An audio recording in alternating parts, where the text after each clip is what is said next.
a featured artist I noticed is in London, I think, and she was the girl on a train.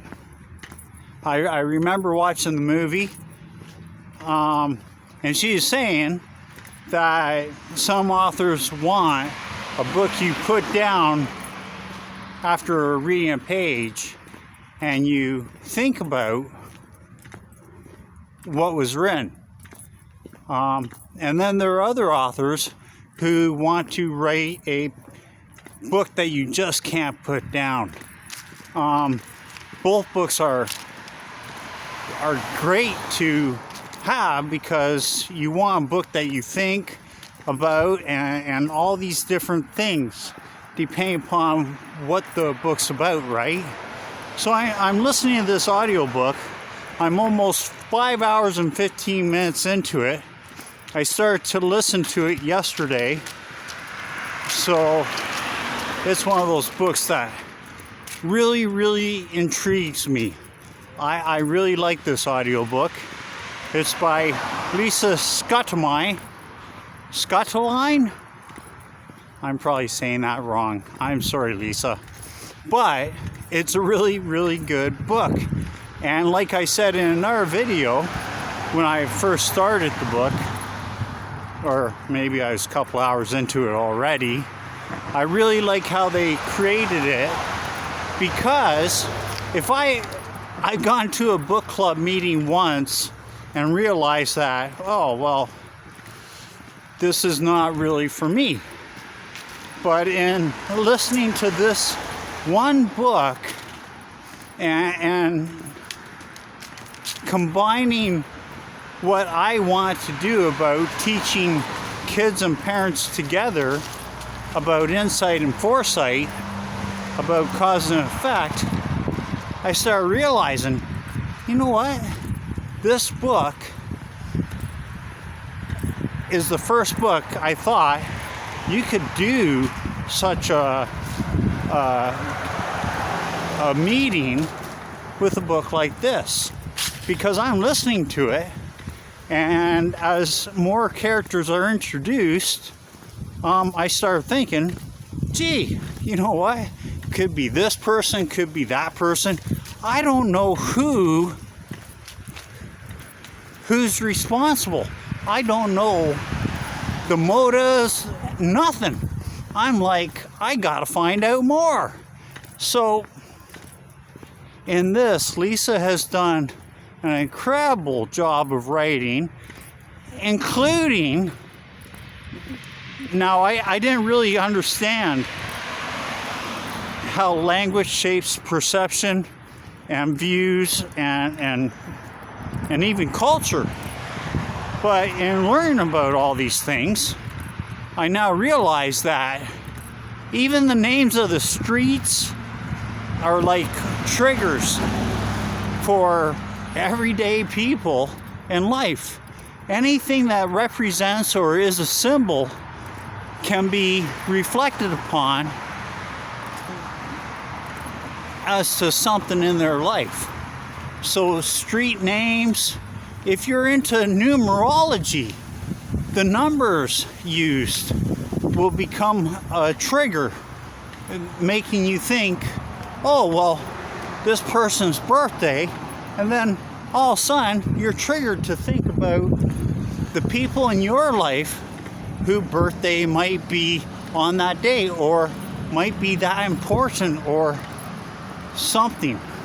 So the name of the book's after Anna, and apparently Anna is murdered, and Lisa has two people reading one chapter each, one from the mother's perspective, and then the other from the stepfather's perspective. And I don't honestly know who murdered Anna, but I want to find out. And as the story goes on, something like this would be fantastic to create insight and foresight not just, I mean, you can use any murder mystery, and in reality, any book or book club can be used as a metaphorical to apply to life and situations and circumstances, because I know in real life, these things that I'm hearing about in this story, as well as our real life events, all through history, these are real things. But when you understand about metaphors and all the things that, oh, well, we can't talk about this because for this reason. And you look at knowledge. Well, if you share this knowledge with somebody, guess what? This will endanger in multiple ways, from people's lives to people's livelihoods to all these sorts of things. And that's why knowledge, I heard one guy say, well, you know, maybe we should just tear everything down and burn it all. You know, rebuild from scratch. How many times in history do you think you've heard that? Well, there's one story about Homer, who was trying to save libraries with everybody else so that we wouldn't lose all this knowledge. And yet there are people, and this guy who I heard just not too long ago say this, it made me think he's following what quote-unquote rebels have done all through history. Every time they ended a monarchy, ended an empire, ended any authoritative rule, government, whatever it was, they would always use expendable people and place a leader to destroy everything that is, and then only those with knowledge had the ability and and they would all rise to the top because they're the only ones that knew about how infrastructure and all these things in real life work. So how are you going to be a leader if you ain't got a clue what to do? So when you burn everything down and you take it back to scratch, that means the more you know, the more indispensable you are. And this is how we got the system in the first place. But if you take what we have now and you go, well, you know, maybe this has worked for people in powerful positions all through history, and it has. It really has. But that's because the solutions that we already know are feasible and will help everything, they're not being applied. Why aren't they being applied? Well, I'll let you come to your conclusions on that. But long story short, I can't wait to finish this story because it's really, really good. And thank you, Lisa. And thank you for using two people reading this story. One from a dad's perspective and one from a mom's perspective. Me, I'm trying to do a lot of things, including getting my own business going. And today was an extremely awesome day for helping me get even closer to realizing that possible reality that I could have. Because we're living in a multiverse, as everybody's point of view, everybody's world interpretation, with no matter how many people are in the world, each person views the world a specific way. So we live in a multiverse where some people are living according to how they feel, and that's based on what they see, sense, feel, because words, actions, thoughts, morality, all these things create feelings, and we're like human beings, so we feel and base our views and opinions and everything in life are actions on how we feel. So if you're out of control and you don't have any control of your emotions, I guess apparently you're a sociopath from what I'm to understand. And on the flip side, if you don't have the ability to have empathy, you're a psychopath. But I have to say that there's a second thing that would create a psychopath, and it would be a person having been taught, either self-taught or taught by those around them, that they have to pretend and put their emotions in check so that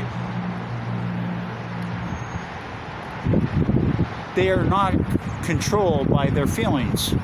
They save their feelings for after a situation so they can critically think and plan out what they're going to do and how they're going to live. Now, this is really smart. Unfortunately, just like in this story after Anna, there are people who, with all this knowledge and with this ability, can manipulate people and destroy lives, or get destroyed themselves because they have a need to have power over other people. Don't ask me what's right or wrong, because we all know what's right and wrong. And that's where you find hope, because if I wouldn't do this or that, then neither would you. But yeah, we see people all through history, even today, and in these stories, who are forced in positions that if they had choice, they would not be in those positions. And then they end up doing the most absurd or ridiculous or terrible things because nobody's taught them how to assess a situation and try to just say, hey, I don't see a very good future in this, or this. So why don't we change dynamics and try to fix this so we don't got to burn everything down and start from scratch? Unfortunately, we live in a world that teaches that. I heard this story on a TED Talk. Oh, you're going to go get golfing lessons. Oh, okay. So, guy goes get golfing lessons, and guy's like, okay, throw everything you know away. We will start from scratch. Meanwhile, the wife says, you know what? Your golf game wasn't that bad. You didn't need to throw everything away and start from scratch. And you're even worse now than when before you went and did this.